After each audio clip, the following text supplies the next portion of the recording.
Ngayon naku, magagalit sa akin yung jowa ni Jordan dito. Idol ni Jordan, jowa ni Jordan 'to, eh. Oh, si si Darwin Cañete. Mga bossing, etong OAT na 'to,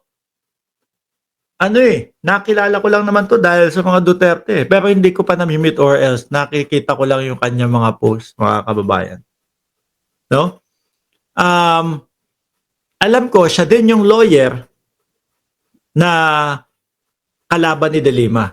Yung tipo bang siya yung tumayo doon na mag-lawyer sa dating Pangulo. Eh, di ba panalo si De Lima, talo sila. Talo to. May sinasabi siya. No, sabi ni Managers TV, shout out po, Boss Mark. Shout out sa iyo. Pretty boy, si Bato, siguro panay ang dasal. At nagbalik loob na sa Diyos kasi bilang na ang mga araw niya. Late na ho yun. Ano? Eto. Sabi niya, hindi ko masisisi ang presidente. I don't blame the president. No?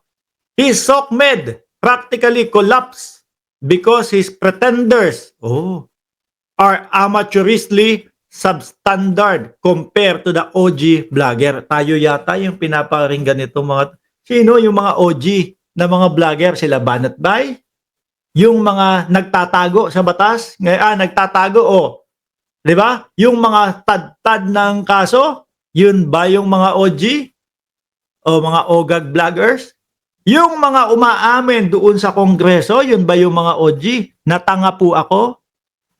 Yung mga vloggers na nagpapakalat ng fake news na ang sinasabi nagwa-water cannon din po tayo. Na wala namang katotohanan. Yun ba yung mga OG? Yung mga vloggers na umiiyak? Tapos tayo amateur lang daw ho. Okay lang, walang problema, no? Pero tingnan natin, no, kung kanino mas naniniwala ang sambayan ng Pilipino. Doon ba sa mga vlogger nyo na nagtatago, na kinasusuklaman ang sambayan ng Pilipino? Dahil doon sa mga puro maling impormasyon. Sino yung mga OG nyo? Sila Maharlika? Ito, nakikita ko din ho to, mga bossing, nagpo-post din po yan eh. Nagpo-post din yung mga tipo bang, tawag dito?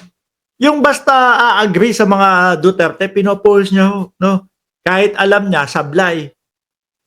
Boss Mark, wala nang galit kami dito sa Ilocos kay Amy sa ginagawa. Wala na. Saglit nga. Boss Mark, wala na. Galit na kami dito sa Ilocos kay Amy sa ginagawa kay PBBM. Di ba? Yung pinagtatanggol niya yung mga nila, mga social media nila na malungkot. Bakit? Kanya-kanyang may mga kakaharapin ho. Yun ba? Miski makipagdebate ho yun. Yung sa China nila, mga bossing, yung sinasabing water cannon, nagwa-water cannon, facility daw ho yun. Yun yung mga vlogger nyo. Yung magpapaliwanag kay Paduano, ipapaliwanag about doon sa nagwa-water cannon. Madam Chair o Mr. Chair, ang water cannon po is facility. Anak ng tinapa. Yung isa naman, opo, tanga po ako. Tapos yun naman si Lopez, sabi? Fake news po ako. Yun ang pinagmamalaki nyo? Diba? Compared to the OG vlogger. Kayo na OG. Kami na ang hindi. No? Kayo na yung OG.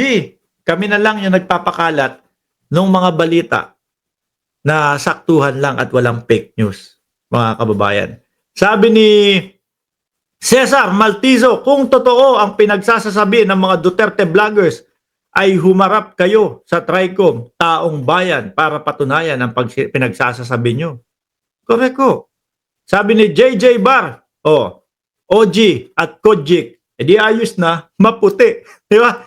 Medyo, hindi naman kasi manaig ang kasamaan sa kabutihan, lalo na si Kibbs lang yung Diyos nilang makasalanan.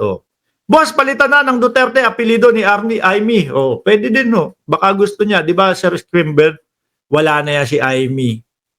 Madilim na ang kinabukasan sa politika. Balimbing sa lahat ng balimbing. A water cannon is not a facility, it's a tool. Sabi ni Caribbean Pirate. Sabi yan ni ano eh. Sabi yan ni pangalan doon, si Lopez eh. Si Mark Anthony Lopez eh. Oh.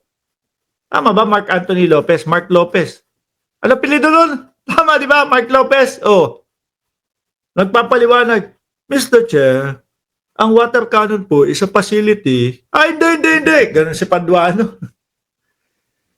Wala na ho kasi ang mga yan, mga kababayan. Tingnan nyo, yung iba humihingi na ng refugee daw. Si Banat Bay, nandun sa Japan.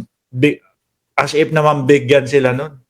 Yung mga bansa po na pinupuntahan nila para hingan po ng asylum, hindi naman po mga boplax yan, hindi naman po mga bopols yan. Na, sige, approve ka na. Bibigyan ka na namin ng asylum. Aalaman po nila yung mga background niyang mga yan.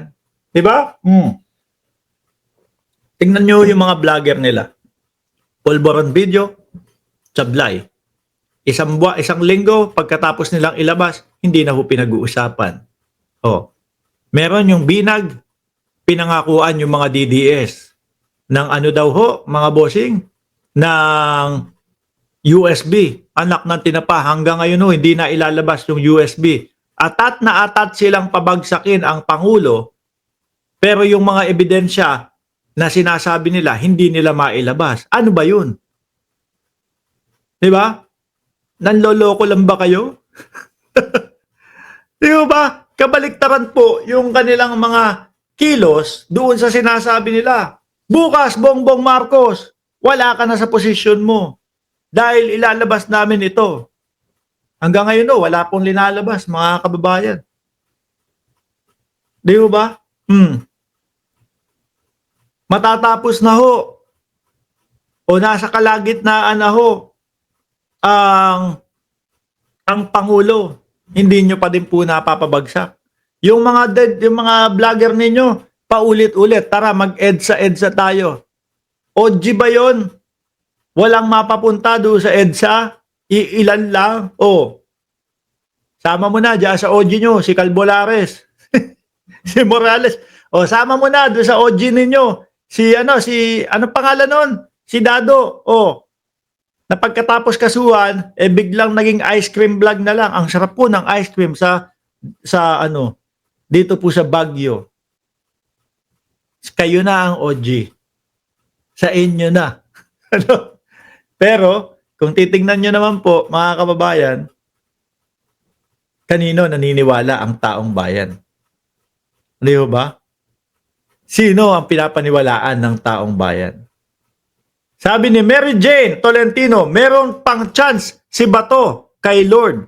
Basta pagdusahan lang niya ang krimen o ang crime ginawa dito sa mundo para hindi siya mapunta sa impyerno.